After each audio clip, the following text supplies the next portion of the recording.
The Wagner Group's short-lived rebellion is calling into question Russian President Vladimir Putin's grip on power. Former Ukrainian President Petro Poroshenko says it completely damaged the Russian leader's image. This is just a demonstration to the Russian itself, the limits of the Putin power. Putin is not anymore the unvulnerable leader. But U.S. President Joe Biden isn't so certain. Has Vladimir Putin been weakened by recent events? It's hard to tell, but he has become a bit of a pariah around the world. It's not just NATO. It's not just the European Union. It's Japan. It's 40 nations. Kurt Volker is a former U.S. ambassador to NATO and a former special representative to Ukraine. He is in Rome. Ambassador Volker, it's good to speak with you. Thank you. Great to be with you. What is your assessment of Vladimir Putin's grip on power after this short-lived revolt? Well, I think his grip on power has been exposed for being weaker than people assumed. The fact that you could launch a mutiny against the regime, take over a couple of major cities, advance on Moscow, and then to have the perpetrator of this be able to cut a deal to then just leave and not be prosecuted, not be killed. This is a sign of weakness for Putin's regime that now everybody sees.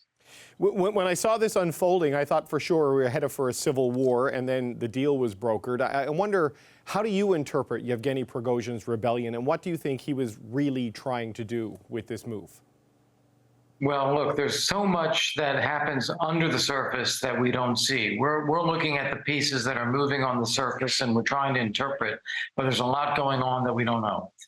All that being said, what I think happened here is he popped the bubble that Putin has been running Russia on a bed of lies, that the war in Ukraine is actually a special military operation, casualties are not that high, everything's going well.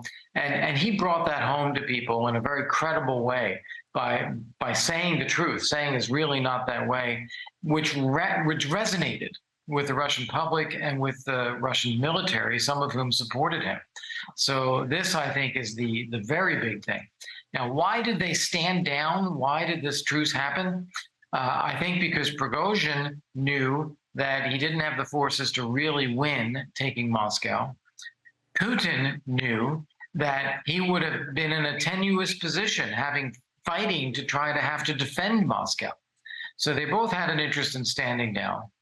I think in addition to that, I think both of them are conscious of the narrative.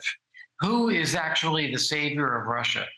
Prigozhin wants to portray himself as a patriot, as the guy who's actually trying to save Russia from an incompetent elite. And Putin wants to portray himself the same way, that he's the guy saving Russia against a mutiny. So neither one of them wanted to be seen willing to go to war with each other in and around Moscow. So that was a reason why they both wanted to take it offline. But that doesn't mean that the kind of struggle we saw last weekend is over, not by any stretch. Well, despite the damage this did to Vladimir Putin and the embarrassment it caused him, the Russian authorities, they dropped their criminal investigation into Prigozhin, and Putin allowed him and the Wagner loyalists to flee to Belarus. Why do you think Putin allowed that to happen?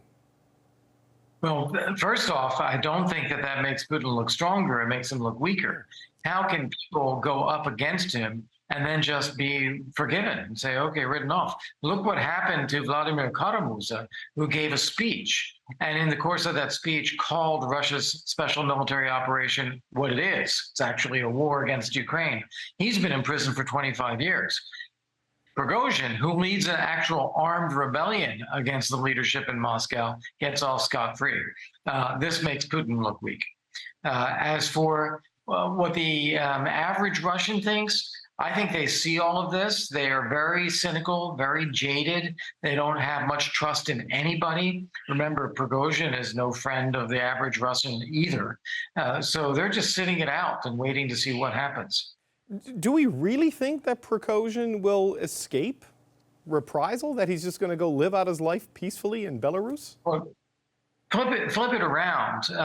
No matter what Putin says, no matter what the regime says, I think Prigozhin has to know that he has a big target on his back if he stays in Belarus or follows the rules that Putin has set. So I think he is very consciously planning his own survival. And I think if Putin succeeds in eliminating Prigozhin, that will actually strengthen Putin's position in Russia. But if he fails, if he tries and fails, that's going to be devastating for Putin's leadership. But, you know, this has been the most serious challenge to Putin's leadership, his grip on power in decades, if not the most serious challenge to his power that he's ever faced. So where is this crisis? Is it over, or is Prigozhin just the first domino in this? It's just a different phase. We saw a very public phase this past weekend with troops out on the highways.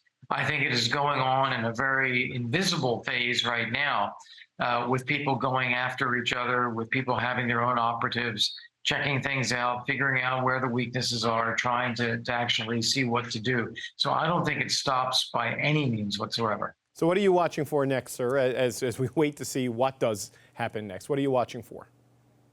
I think one thing is who remains out there in public. Prigozhin has been cautious right now, and he may not stay in Belarus, so we have to see where he goes. Putin has made an effort now to show himself in public. His performances have been weak. He looked a little bit shaken the first time, a little better the second time. But I think Putin is also going to be conscientious about that.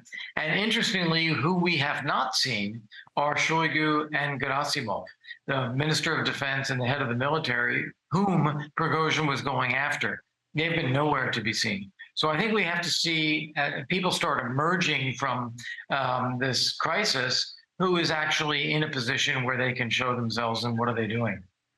Ambassador Kurt Volker, thank you so much for your time. Thank you very much.